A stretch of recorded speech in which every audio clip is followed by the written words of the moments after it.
Hey, everybody, and welcome back to another episode of Green Scare Pod. Today, we are joined by animal rights activist Mel Broughton. Mel has been active in animal rights since the 80s and has campaigned against wild animal captivity, primate research, and other forms of animal exploitation. So, Mel, what first got you involved in animal rights and activism? Well, I suppose it goes back to my childhood, really. I was always appalled by cruelty and injustice.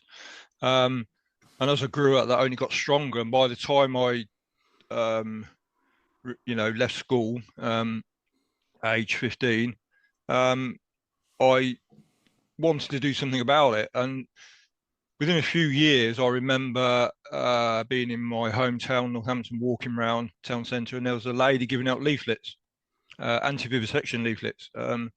From a group called Animal Aid, and I went up and took a leaflet off her. I walked around the corner and read it. Went straight back and said, "When's the next meeting? I'll be there." I didn't need to think about it any more than that. I'd known since I was very small that um, I wanted to do something for animals. I was appalled by cruelty. I was appalled by injustice against humans as well, but particularly, I suppose, with animals, because at the time no one was really fighting their corner in the same way that human rights have been fought for. And the whole idea of animal rights really, really spoke to me in such a massive way that um, my involvement was inevitable. It always was inevitable. It was just that moment in time. And that was it. I went to the next meeting and things just went from there. I never looked back. At what age did you go vegan? Um, I suppose within a couple of years, I went vegan. Interestingly enough, quite a nice little story with that. I got arrested at one of the first demonstrations I ever went to at an animal research centre in Cambridgeshire called Abraham, which was at the time was a government-run agricultural research centre where they also experimented on farm animals. And during the demonstration, in those days, what often happened, there's a lot of anger, and we started ripping the fences down. And I, with some other people, climbed in to the establishment and attempted to get to the buildings and was promptly arrested with a number of other people. I got locked up with this guy. I was vegetarian at the time, and I got put in a cell with this guy who happened to be vegan. And we got chatting in the cells, and that was it. I just went vegan straight away. We went to court, and we had our day in court. Got found guilty. I got up and did a little speech to the magistrate, which didn't go down too well, but never mind. But that was it, and obviously, um, the more I understood about animal rights, the more it was obvious that you can't, not eating animal products is the only logical thing to do when you're fighting for their rights. I mean, I'll talk more about that later because, interestingly enough, it's going to sound strange, but I don't actually care about the vegan thing that much, and that must sound very odd to people, but I actually don't. It's just a purely logical thing with me. The important thing is the philosophy of animal rights. Well, maybe we'll get onto that more later, but I never describe myself as vegan, even though I've been vegan for well over 40 years now. I never describe myself as a vegan. I always describe myself as an animal rights activist. Hmm. And then if I'm, as if people want to know more, I will then say, well, a part of that is not eating animals or animal products and or veganism, but it's never been the driving force for me. And some people may find that odd, being that veganism so big now, but it still remains not the central reason for me.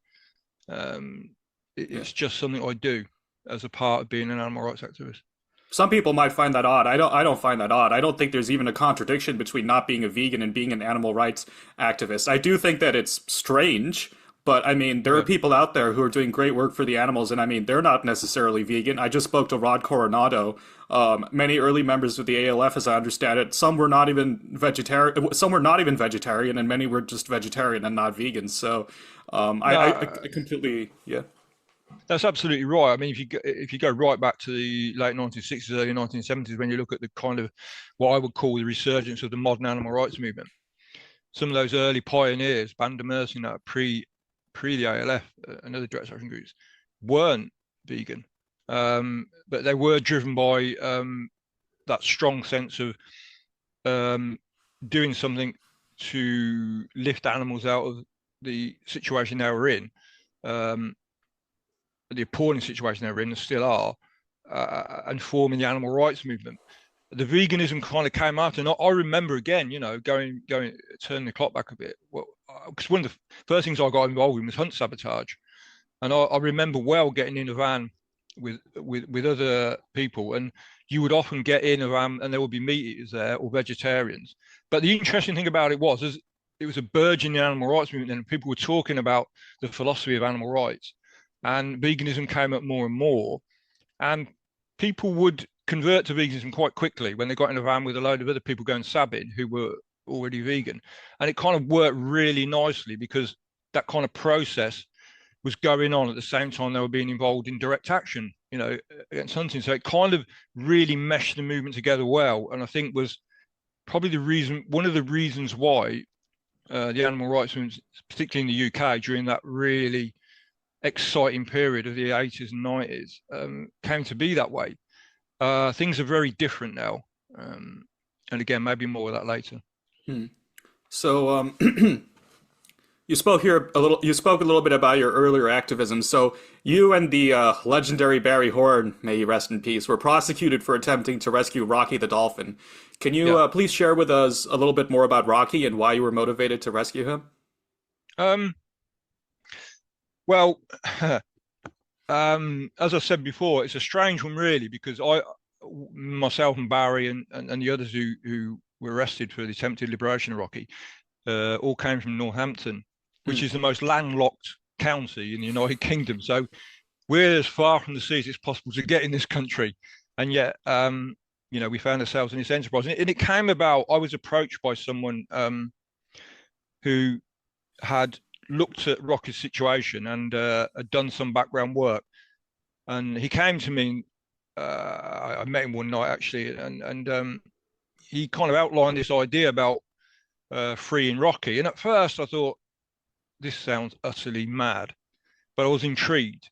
And he gave me some intricate, detailed marine charts of Morecambe Bay, which was where Rocky was kept in Marineland, performing his tricks. And the thing about it is that Rocky's prison, and it was a prison, was at the end of a pier that was only 50 meters from the sea at high tide.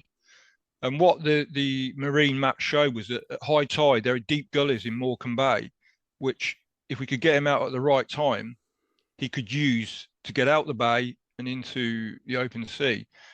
Obviously, we did a lot of work. We did a lot of talking about it, read as much as we could. We made lots of nighttime visits to Morecambe, traveling from it was about a 4-hour trip up there. And we started getting into the marina in the dead of night or the early hours of the morning and acclimatizing ourselves to Rocky.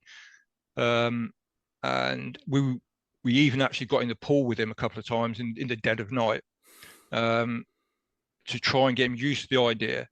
And you got to remember, we also knew at the time that he'd been incarcerated for something like over 20 years on his own. And they had tried to introduce another dolphin with him, and he killed the other dolphin purely out of, I would assume, and the experts would say was the case, is that he was literally being driven mad. And a more desperate plight you can't really imagine. Try and put yourself into the mind of a highly intelligent mammal like that that's spent so many years. He was caught off the Florida Panhandle when he was a young dolphin and shipped to the UK and into the entertainment industry.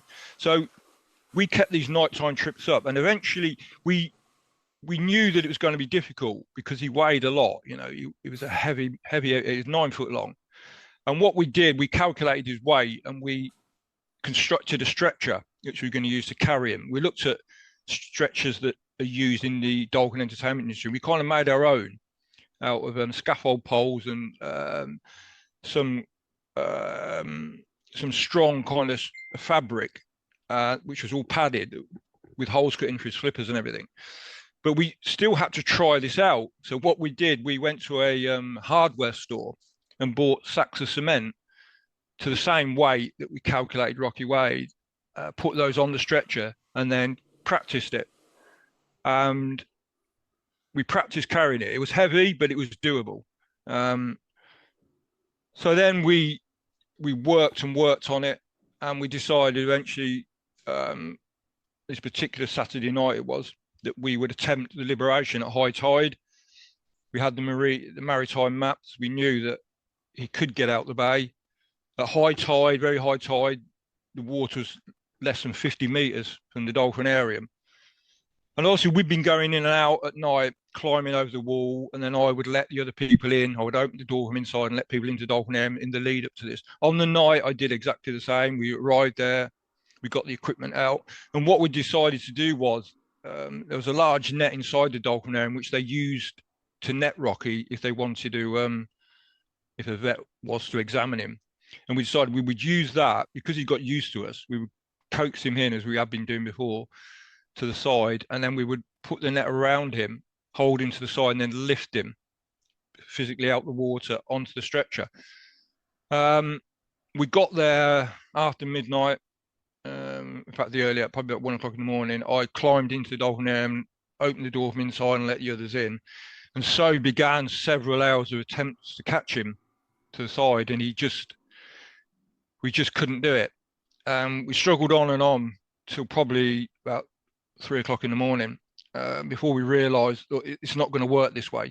We weren't going to give up, and we thought, well, we'll go away and come up with something else. But unfortunately for us, and unbeknown to us, the Dolphin area was overlooked by a hotel, and a night worker in the hotel, a night cleaner, from an upstairs window that overlooked the Dolphin area, had seen us. And what we didn't know is she'd called the police. And as we packed the kit away and said, look, we put everything back as we found it, so we returned and started to get the equipment out, people climbing out, and I went out, closed the door. We suddenly saw loads of blue flashing lights coming along the seafront, and clearly it was the police. We didn't know that we'd been reported, and we didn't know, but we all scattered. Myself and Barry crawled under some cars in the hotel car park, and the police had already caught a couple of people. And then I could see that the police were coming along the car park and shining torches around the car park. As they approached the car I was under, I rolled out and ran across the car park, over the road, straight into a railway station opposite, into the car park. Unfortunately for me, I ran to the back of the car park to be confronted by a 9-foot wall, attempted to jump up it and slid down into the arms of the police, and was then duly taken back. They opened the back of the van, and there sat Barry and the other two, and the four of us were taken off to the police station for questioning. And then obviously we were charged, released on bail, and awaited our trial, which took place at Lancaster Crown Court. As I understand it, Rocky was eventually liberated, though, right? He was, yeah. Amazing. Backstory to this is that we went to trial, and the trial was really interesting. They got experts in. They got an expert from Cambridge University to say that Rocky wasn't suffering, a so-called Dolphin expert. But we called in a number of our own experts who clearly said he was suffering, and our defence was that we were justified in our actions. The judge hated us. She wasn't having any of it, and despite what I think was a really good case, we were found guilty. Myself and Barry were given suspended prison sentences and heavy fines, and the other two were given also given heavy fines. But the thing that happened here, it caused quite a stir in the media. I mean, it would do, wouldn't it? Four people getting caught in the middle of the night trying to liberate a dolphin from the Dolphin area in the north of England. But what that did, it sparked a real interest in Morecambe, and there were some students at Lancaster University who and they had an animal rights group, and they were brilliant. They just jumped in straight away and started the Free Rocky campaign, and they picketed every single performance he did that summer. There were people there. I mean, Keith Mann was there. There were lots of animal rights people, young animal rights people at the time. And so no one went into any of his shows without having to pass a picket. But also, when they were going through their performance, we'd have a megaphone on the outside and people continually talking through the performance, talking about what the suffering that Rocky was going through, and the whole dolphin industry. And it worked. Council meetings were lobbied. Councillors were approached and got on side. And there was a national march for Rocky. Hundreds of people turned up in Morecambe and marched around Free Rocky, and the pressure just kept building and building. And then it finally happened. There was some negotiations. The company that owned Rocky agreed to let him go. Arrangements were made. A national Sunday newspaper in the UK set up a fund.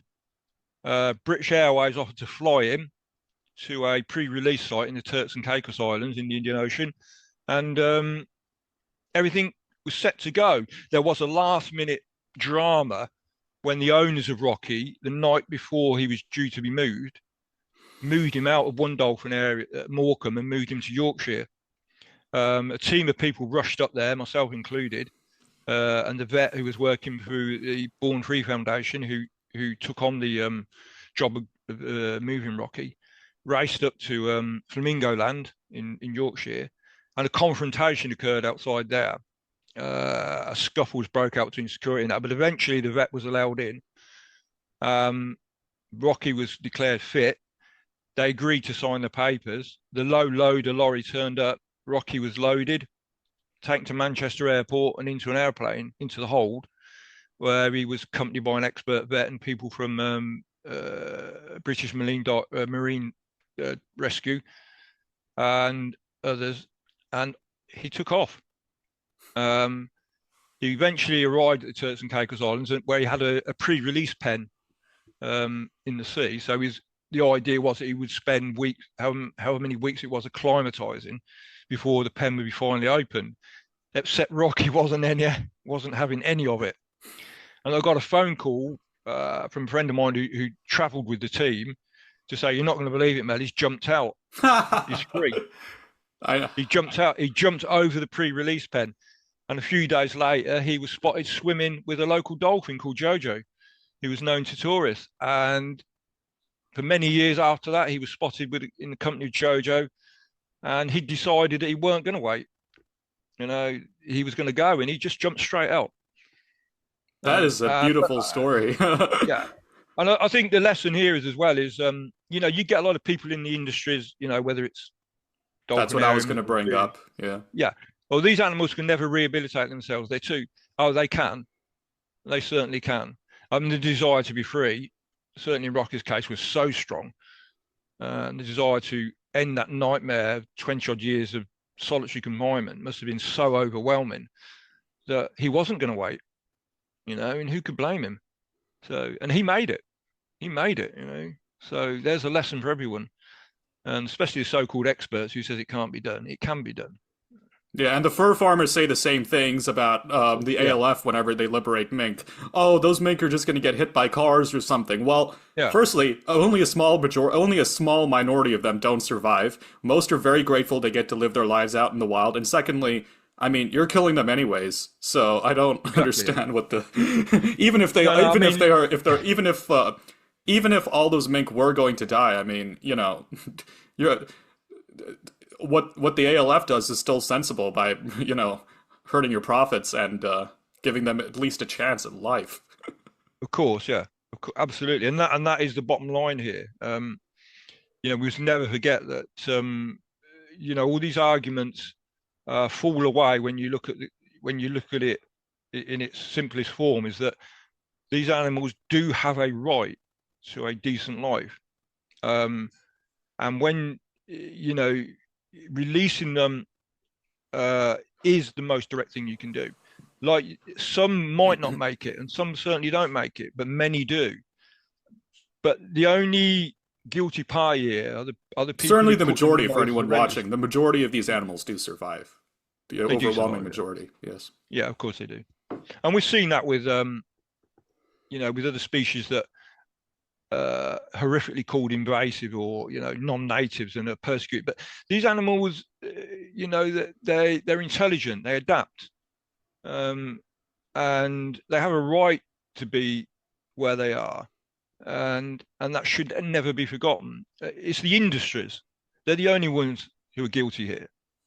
It's not the liberators or the animal; it's the industries, and we should never forget that. Absolutely.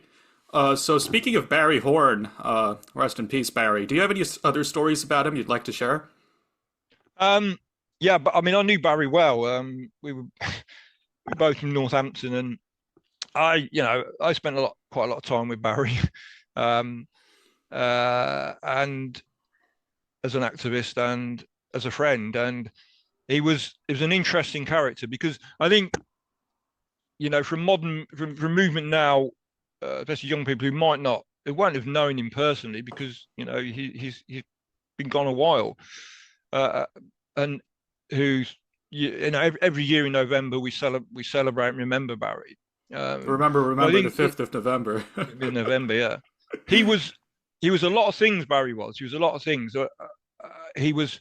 I mean, people call him a warrior for animal rights, and he was because he sacrificed his life, and he believed in direct action, unconditionally. And he, I had many conversations with him. Sometimes after we'd been to the pub and had a few drinks, we'd have some right ding dongs. But the thing about him was he would always laugh, but the other thing I think is important about Barry, he was a very intelligent man, and he was political. And I don't mean political in the party political way. I mean, he understood that for direct action to succeed, you also need to be political for it to work. Because as his hunger strike proved, his intelligence is that, and a lot of people need to remember this, when he went on hunger strike and eventually lost his life, he was holding the then new Labour government in this country to a promise that they made in their pre-election manifesto with regards to enacting a royal commission to look into the validity of vivisection. And everyone thinks he went on hunger strike to end vivisection straight away. He didn't. He knew that wasn't going to happen that way, but he was political enough to know that what he could do is use a broken promise by the government of the day to highlight what was happening to animals in laboratory. And I think that's what people need to remember. He was very clever. He knew exactly what he was doing. And that's why I say, when we remember him, don't just remember the fact that he dedicated his life to direct action, which he did, but also that he thought about the consequences of action and how they could play out politically for an end to the suffering of animals. So to me, he was the consummate activist. He could see it from both ways, but he was willing to sacrifice everything to get that across. And I think that's what makes him an extraordinary human being. You don't see many people like that. You just don't in any walk of life. And personally, I remember during the Rocky trial, he could be so belligerent, and when he got onto something, he would literally, like a dog with a bone, he would not let it go. But I think that's what makes him so special. That he was willing to risk being unpopular with everyone if he meant it, but standing by what he believed. And some people could say, well, that's very single-minded, and that's very kind of dismissive of everyone else. Well, good. I'm glad he was, because he made a massive difference. And that's why he made a massive difference, because he didn't care what the people thought. He led the way. And I think, from my perspective, I wish there were more like him. But extraordinary man. I mean, I remember there's another side to Barry as well, which often doesn't get talked about. He had a real, well, what's the right way to put it? He had a real soft side as well. I remember once me and him, there was a lake in Northampton, and he used to patrol this lake because people weren't supposed to go fishing there. And he used to go down there. If you caught anyone fishing, he's saying, "I'll pat your kit and clear off, you're not supposed to be here." And I was with him one night, patrolling this lake, and we saw some people fishing, some young lads. And as we approached them, one of them pulled a catapult out and fired something and hit a duck that was in the water, and the duck started thrashing around. And I remember Barry just running and jumping in the water to get this duck, just jumped straight in. And the duck died in his hands. And he talked, he kind of walked the walk. He didn't just talk the talk, he walked the walk. Hmm. His capacity to, act on an individual like that was just as powerful as his capacity to act as an animal rights activist and wake governments up, which he did. So, I hope people. I would hope that come this November when we remember Barry again, that people do think about that, because I think it's a part of our movement that we've lost a bit, and we need to retain that. And I think thinking about Barry in all those different ways is a good way to do that. And there's nothing wrong with he wouldn't have called himself a hero. I know people don't like that, but I think it is right to say he was exceptional, an exceptional element of the animal rights movement that won't come this way again. But he did leave something for us all to think about and to use to drive the movement forward. I hope that gives some idea about what I thought about him. He's an amazing guy, argumentative, bloody minded, difficult at times, really difficult, but my God, just a one-off. Yeah.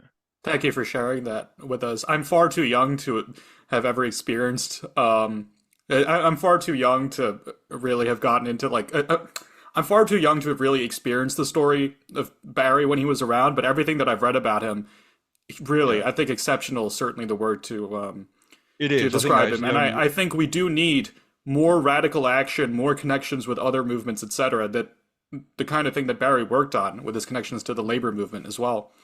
Yeah, I think Barry would often say that, I think one of his famous quotes was along the lines of, "You're not going to achieve animal liberation by eating veggie burgers or vegan burgers." And I think that's the point. Or drinking special brew, I think was the quote. Drinking special brew, yeah. yeah, was the quote, yeah. And I think, it's important to remember that that element of the movement that, did play such a part in getting us, to a point where a government was seriously listening to what we had to say. I don't think anyone's done that since. But like you say, exception was the word. Yeah. So you were part of the Speak campaign, which campaigned against the construction of a primate research center in Oxford. Could you share a bit more about this and why you chose to campaign against primate research for those watching who might not know what goes on in these laboratories?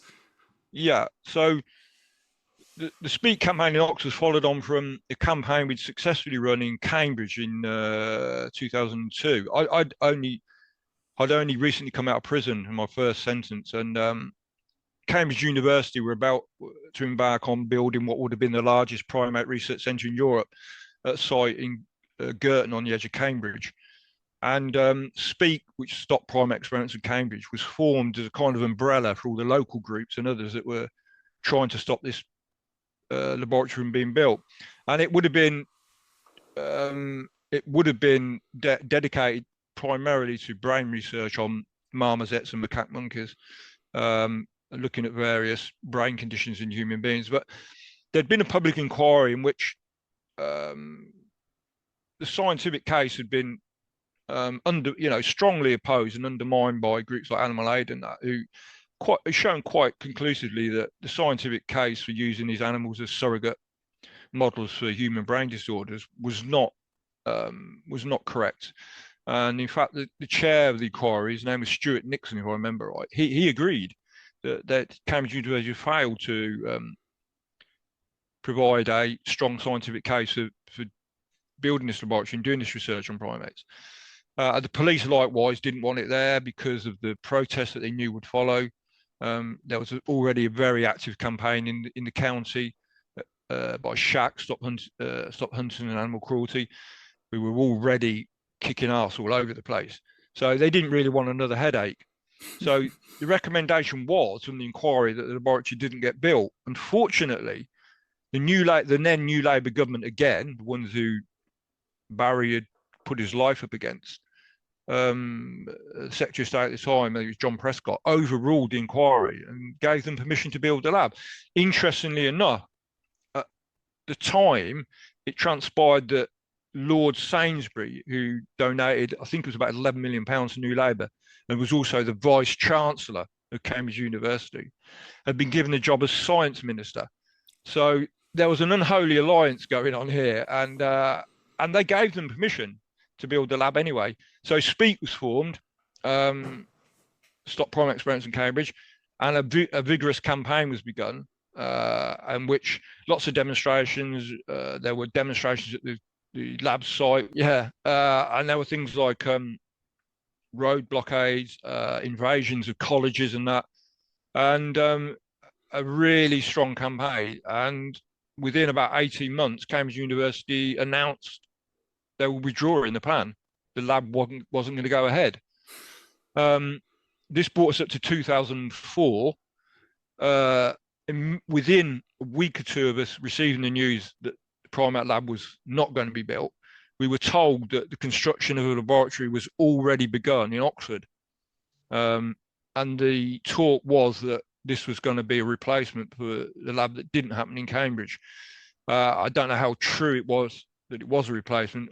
It seems it was also to do with Oxford University consolidating all their animal research centres into one large building. But anyway, we quickly moved the campaign from Cambridge to Oxford.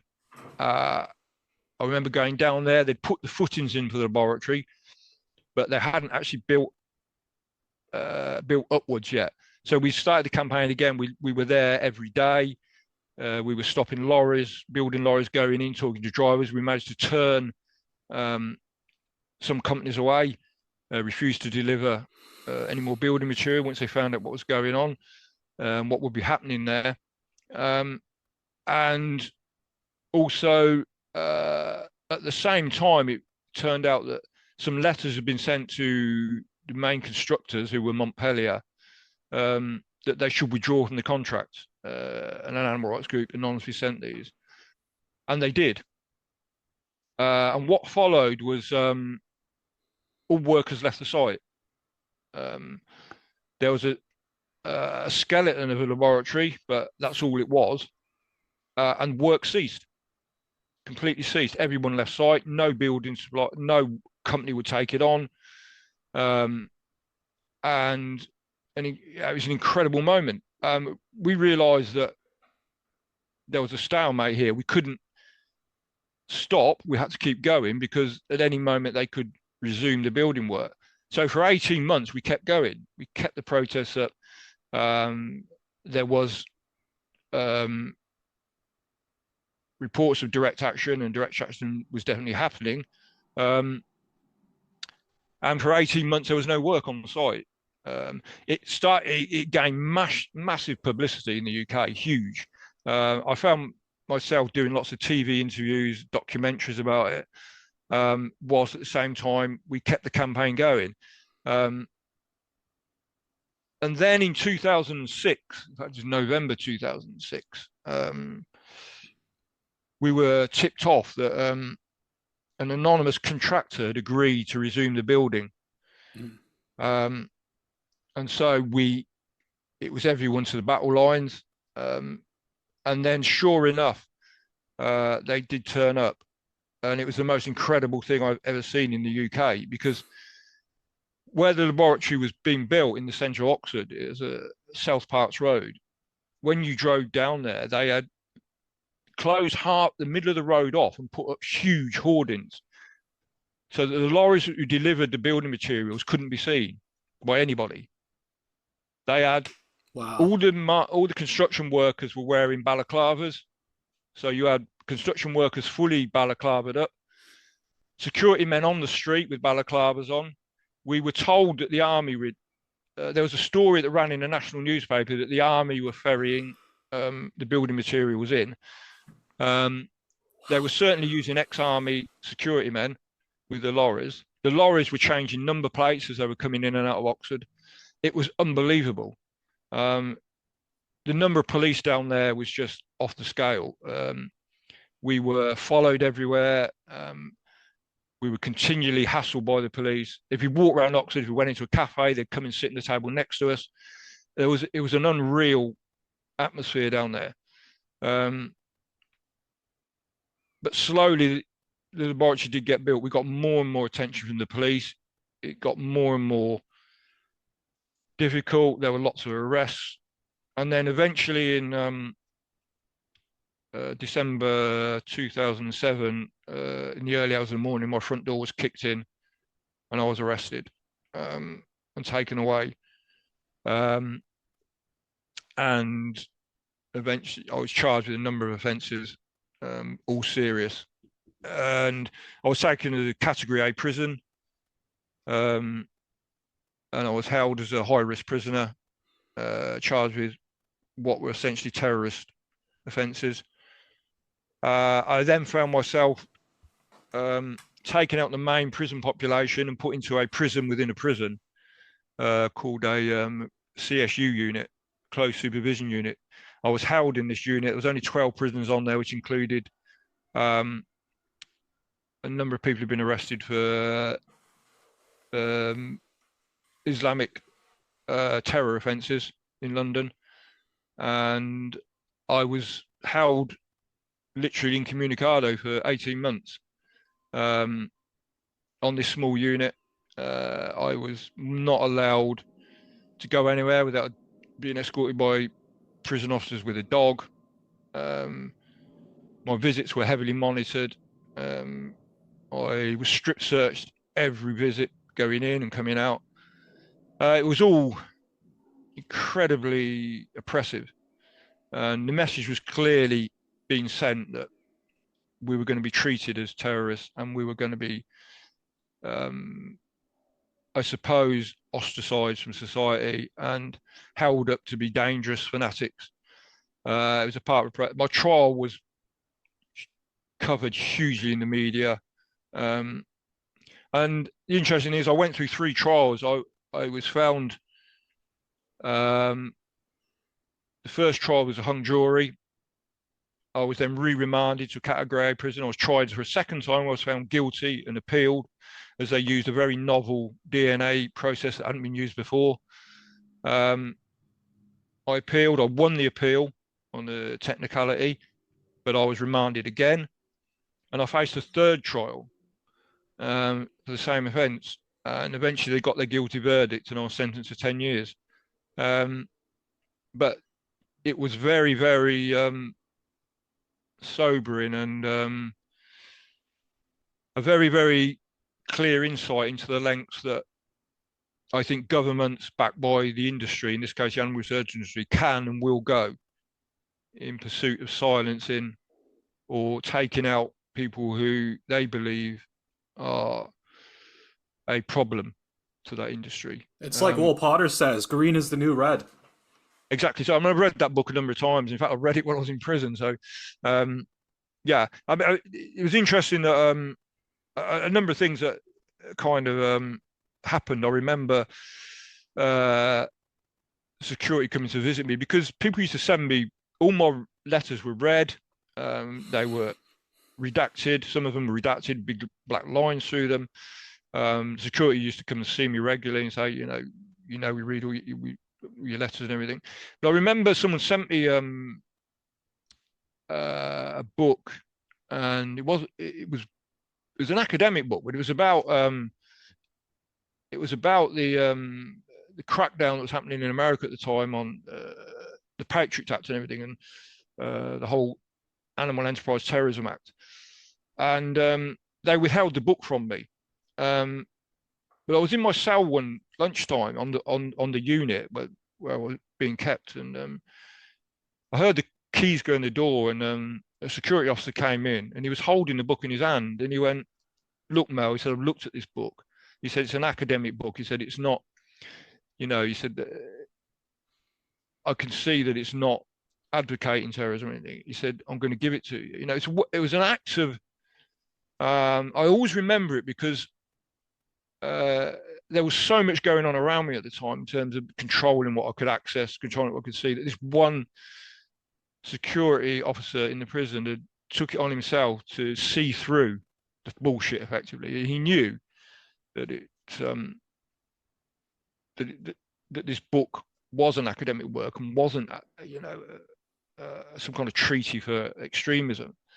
But it kind of just reminded me again about the lengths at which there is this inner system that does act very much in consort with industries involved, whether it's animal research or the farming industry, particularly with animal research. And one point going back to the Oxford campaign, if I only found this out last week, I don't know if you're aware about the spy cops inquiry that's going on in the UK. These were the undercover coppers that have been operating in this country since the 1960s against trade union groups, left-wing groups, environmentalists, and animal rights campaigners. And they lived in deep cover inside these groups and So movements. it's your COINTELPRO, huh? Yeah. So, and they fathered children in some cases with women. I found out last week that one of our people in the Speak campaign in Oxford has been named as a police officer. I stayed at his house. He even edited one of our campaign films, and all along he was spying on us. Wow. Apparently not the only one. But I do recommend, if any of the listeners want to find out more about this period, because it is worth looking at, the whole spy cops thing. The inquiry is still going on in London, but there was, as I say, I personally found out that we were heavily infiltrated by these officers. The SDS, they were called, the Special Demonstration Squad, but they were long-term operatives inside our movement who were living with, having relationship with, and spying on animal rights groups like Speak, Shack, and others for years, not just week here and there, years. But I suppose again, I would say it goes to the lengths to which some industries are protected by government. Absolutely. Yeah, I'll leave a few articles for reading in the description, because I haven't heard about that either, but that sounds interesting. I think it's Craig Rosenbrough also has a book about the FBI and the Earth Liberation Front, and here in the U.S. in the Pacific Northwest, I think a whole bunch of ELF and ALF like cells, like groups, were infiltrated Yeah. by police officers. It's like there's no better way to put it than Will Potter does. I think green is the new red. No. Yeah, absolutely. Yeah. Absolutely. Yeah. So, you were injured a few years ago by a fox Yeah. hunter Yeah. while you were doing a hunt sabotage. Yeah. Uh, if you'd like to speak a little bit more about that, and what do you So think about the widespread violence and abuse that animal rights activists, especially hunt saboteurs, face? okay. Yeah. Well, to bring you right up to speed, I mean, I was out sabbing yesterday, actually. Oh, I'm 64 years old now, so it is getting harder, but I'm still out there. you Um, don't look it. yeah, I was out yesterday. So we go back to 2020. I was out. We've been running a 6-year campaign against a hunt called the Cottesmore, and with the avowed aim of closing them down. But on this particular day, we'd attended a local hunt called the Pytchley. I think the Cottesmore hadn't gone out that day. And I was out in the field. It was a cub hunt. And for those of you listeners who don't know what a cub hunt is, it's where, in fact, they're happening at the moment. They generally start in about late August or September. And it's when they train young hounds to hunt, basically, because young foxhounds actually don't want to chase and rip a fox to pieces. They've got to be taught to do it. So they mix during the cub hunting season. They'll go out very early in the morning, sometimes 5 a.m. just as it's getting light, with a mixture of old hounds and new hounds, and they'll put them into a cover, a small wood, and they'll surround it with riders, and they'll put the hounds in, And any fox that tries to break out, they'll drive back in. More foxes are killed during cub hunting than they are during main hunting season. It's a particularly gruesome and horrible activity. But I was out on this particular Saturday morning and with the pike seat, and as soon as we got there, the violence started. What we call terrier men. These are the guys who often block badger sets or will dig a fox if it escapes the ground. They ride around on quad bikes, and they always wear masks because obviously they don't want to be identified. And they, as soon as we got there, they started grabbing us, trying to snatching cameras off us, breaking cameras, and this went on probably for about an hour.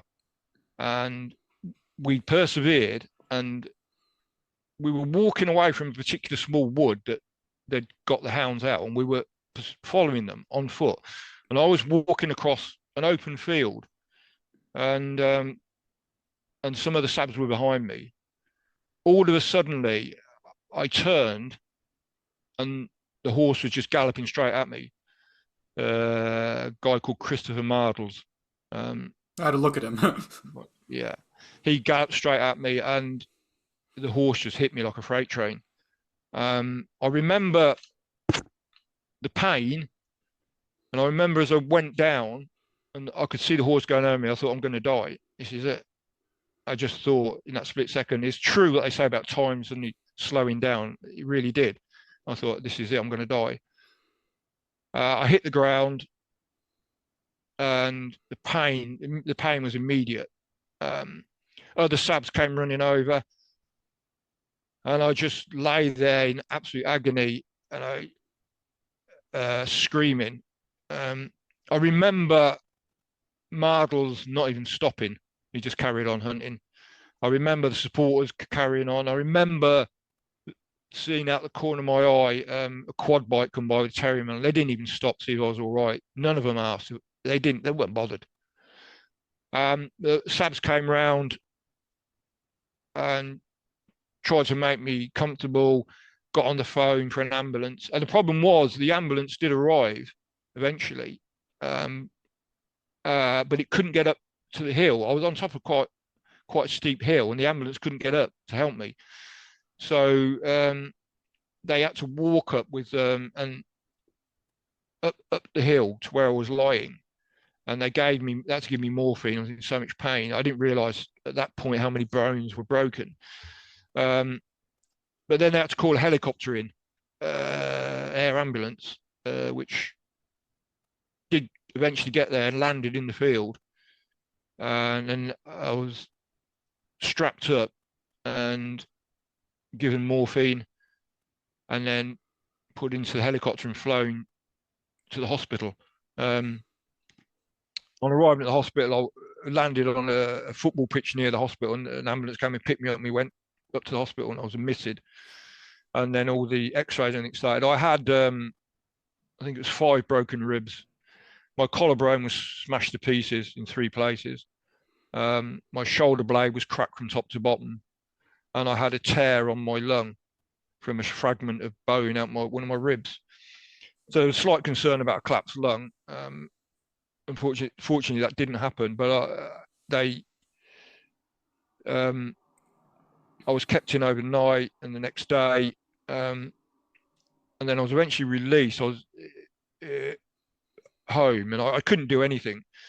And then I went through a long process of seeing the specialist, and he said, "Look, the injuries like," he showed me the X-rays, all the broken bones. He said injuries like these, he said, we normally see them in motorway accidents where people are involved in a pile-up.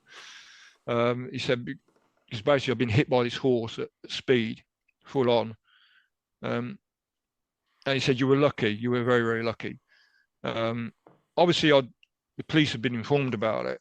But the problem was, he said, because of the number of fractures I got, my shoulder was coming away, my arm was, and he said, if we don't operate, there's a danger that you'll lose the use of your arm significantly. So I was then faced, he said, we can plate it and screw it back. And eventually I went back in, and they did operate on me, and I've now got screws 8 screws in my shoulder, in my collarbone, and a plate which holds, then fixed it back. And so I got a lot more use of my arm back now. The pain, it hurts all the time. The pain never goes away. Obviously, it took 3 years for Chris Miles to go to court. And eventually he did plead guilty to a lesser charge. He was originally charged with a Section 18 wounding with intent. And then he did a deal and they dropped it down to what's called a Section 20, which is just wounding. The intent bit taken out made it less serious for him. But the judge did send him to prison for 18 months. He's out now and he's out hunting again. I sent pictures of him only a week ago of him out hunting with a corn hunt in Leicestershire. So he's back out. A measly hunting. 18 months for attempted murder. Yeah. Well, the police originally said to me they considered it attempted murder. But there is a long and unhappy history of hunts dishing out violence to hunt saboteurs. And it's included... Well, hunters are violent people, so it's not surprising. Violent, but the fact that the government doesn't do anything in response is horrifying. I know. Yeah. And I think we need to remember that, we've lost 2 hunt saboteurs. They've lost their lives. Mike Hill, who was only 18, and Tom Warby lost their lives. The activities of, hunt sabotage and the violence and cavalier attitude the huntsmen showed towards them, they lost their lives. And, no one ever served any prison time for those. Exactly. So the violence thing is a real issue. It became a real issue for us again at the end of last season, where the Cottesmore Hunt brought in hired thugs who used lump hammers and smashing window screens in cars, trying to drag us out. And we persevered. We just kept going. That is now subject to a court case as well. But I think the thing about, we go back to what I said at the beginning. What I'd like to say here is that I've gone back at age 64. I started hunt sabbing in the beginning of the 1980s when I was 18. And I've gone back to it because I felt that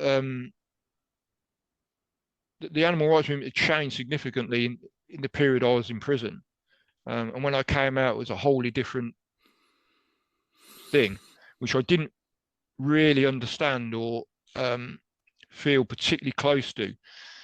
But what I did do and what I have done is I joined the hunt sabs again. I went out sabbing again, even though I'm, twice the age of a lot of sabs now, and sometimes, in some cases more. But I wanted to go back out to where I began, direct action, saving lives on the day and working towards closing these people down, because the movement for me had changed in a way that I wasn't and I'm not wholly happy about.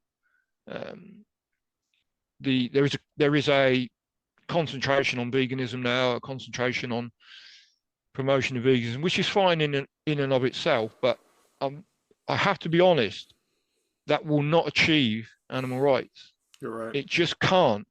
And I think I'm puzzled why, and I predate social media. When I first got involved, there wasn't social media, and there's given there's this enormous potential to reach people now with social media, for all kinds of causes, and like so with the animal rights movement, I look at the content now and I'm often quite depressed by it. It feels quite alien to me, that there are these kind of arguments about plant-based or veganism and animal rights. It's just animal rights. Yeah. As I said, it's just animal rights. And the whole work that was done during the 1970s and 1980s to give the animal rights movement its philosophy and its direct action base, if you like, because let's be honest here, I don't think anyone can seriously believe that without direct action we're going to achieve our aims. This is Right. too big. There's too much suffering Or at least to just radical say, political action as well. We yeah, can't just as well, keep radical. sharing.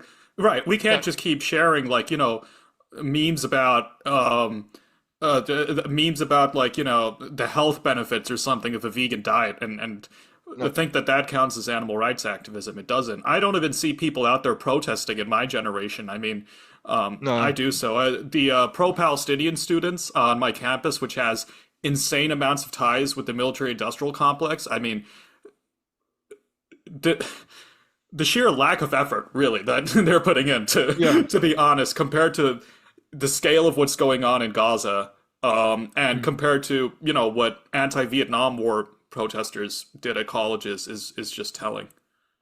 yeah. I mean, I think that's an interesting thing because I, I, I hear people talking about, I think they call it intersectionality or something, that Yeah, um, yeah, like it's these a bad links thing. between, Yeah, but uh, let's talk about Barry again, because Barry's a really good point to count here again to illustrate this point. When I first met Barry, I remember it very well. I met him in a pub in Northampton, and I was running the SAB group at the time, the local SAB group, and he contacted me, he wanted to go out sabbing, and I arranged to meet him at this pub. And I'll always remember, I went to the pub and I sat in town. I sat there waiting for him. I got a drink and sat there, and this guy walked in. It was Barry. I hadn't met him before. I didn't realize, with a leather jacket on, leather boots on, and um, his jeans halfway up his legs, and sat down. And he'd just come from a Socialist Workers' Party meeting, and I thought, how's he going to fit in with this, you know? But then I started talking to him, and he just had this straight honesty about it.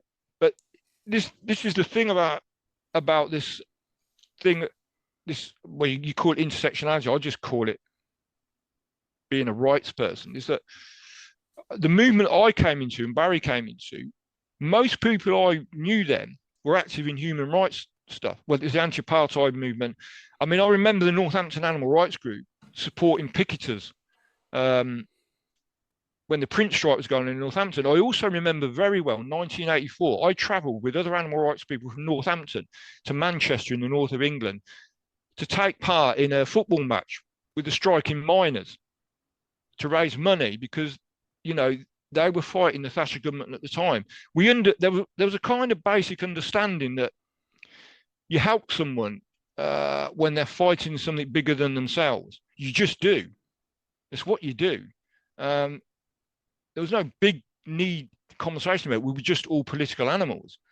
Um, and that always was always strong within the movement then.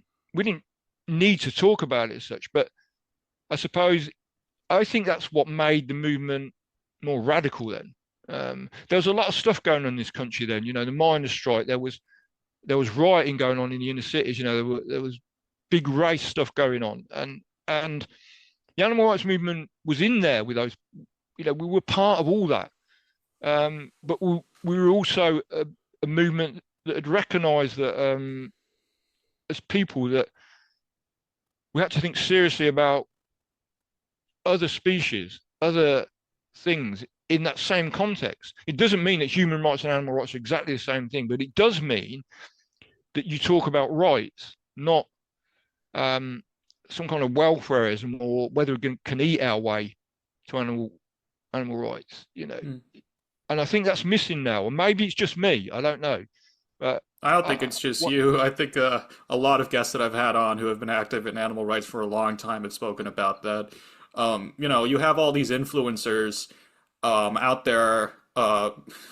There's one particular that comes to mind who constantly attacks intersectional vegans and is very pro-Zionist and very racist against Palestinians, and at the Yeah, same time posts photos of Animal Liberation Front raids.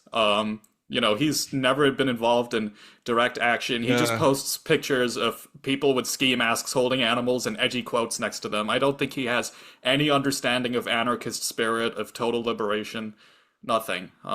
Which, yeah, you have people out there cultivating this image of militants for their own gain while having no academic interest or actual connections to these radical movements. It's very Yeah, unfortunate. yeah, it is. Yeah, and I suppose we go back to the question you're asking about Hunt Sabin is that very much, in those early days, if you look at the history of the kind of militant movement in the UK, at its base, you will find the Hunt Saboteurs. They kind of, if you like, fed a movement in its activism, and people who, in the 1970s were going out and facing violent hunters because hunting was legal then, Hmm. and they did face.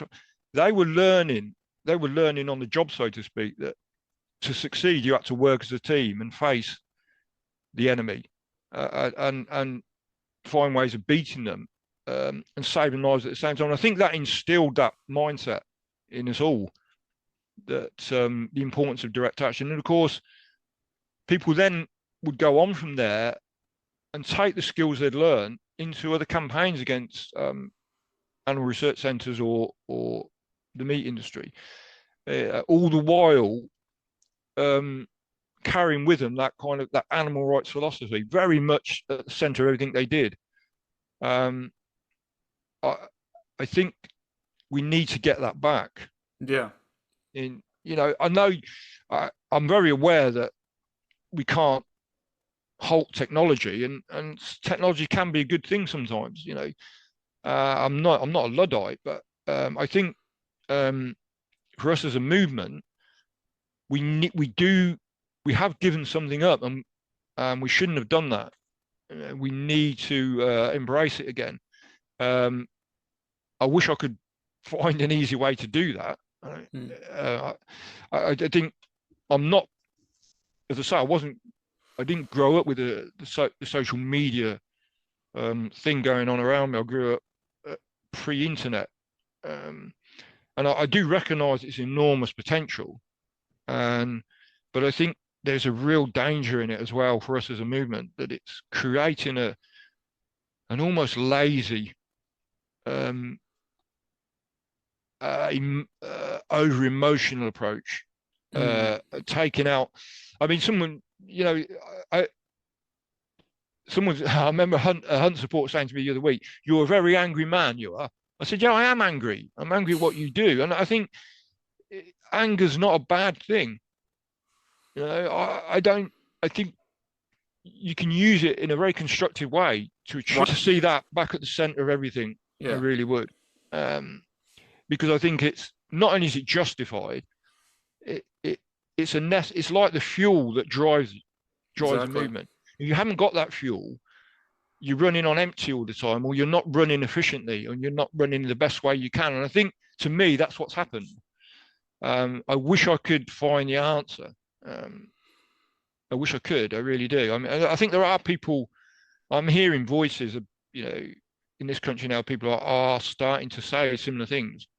So, you know, everything's possible. But as I say, for me, I've gone back to Hunt Sabin. I'm back out there doing what I started doing, really. I've gone full circle. Hmm. Um, and it's kind of really saved me in a way, because I don't mind admitting I was getting very downhearted about the way things were going. But going out Sabin again is kind of, yeah, it's kind of reminded me, and again, that, this is what it's about. And I just want other people, a new generation, to capture that, because we've come a long way, this movement. We've achieved some amazing things. When you look back, it's been some incredible. You think of the thousands of animals that have been liberated and saved, and the victories there have been, and the near victories. I mean, enormous things. That we've come way too far to slow down now, Exactly. or give it up. Way too far. Too many people have paid too high a price, um, and the animals very much need us to be in that frame of mind all the time, not just some of the time. Um, and I also think that, whether it be governments or institutions, take more notice of people who are willing to put themselves on the line. Hmm. If you become too academic, or if you become too non-confrontational, or you water down your message too much, they'll just turn you the way. They won't Exactly. care. And I think, look at any human rights struggle in our history, prove that time and time again. Well, how can it be any different for non-humans? Uh, Well, we face the same. it comes from like what I think a lot of this might come from like what Peter Singer talks about in Animal Liberation, where he says, "Oh, we don't have to engage in radical action. The strength of our arguments will win." But that's not the case. I mean, the case for human rights has always been very strong. But I mean, Yeah, exactly so. right, Exactly exactly as so. you said, it's not going to be different for I mean, non-humans. I think it's interesting as well that the one thing I have, and I did a lot in prison, and I still do, I read a lot about research on animals, non-invasive research about their cognition abilities and their intelligence. Hmm. And the irony is, we live in a time when there is so much evidence to show that animals are complex, aware, have emotional intelligence, think about the decisions they make Hmm. often, and yet the law ignores it Exactly. and just still treats them like things. Well, as a movement, we can't just sit there and say, "Oh well, just eat another vegan burger; it'll all be all right." We have to be going, "No, we are right here. Exactly. You are wrong. We are right. Do something." There has to be that element of what's the right one? What I'm looking for, force, if you like, um, a non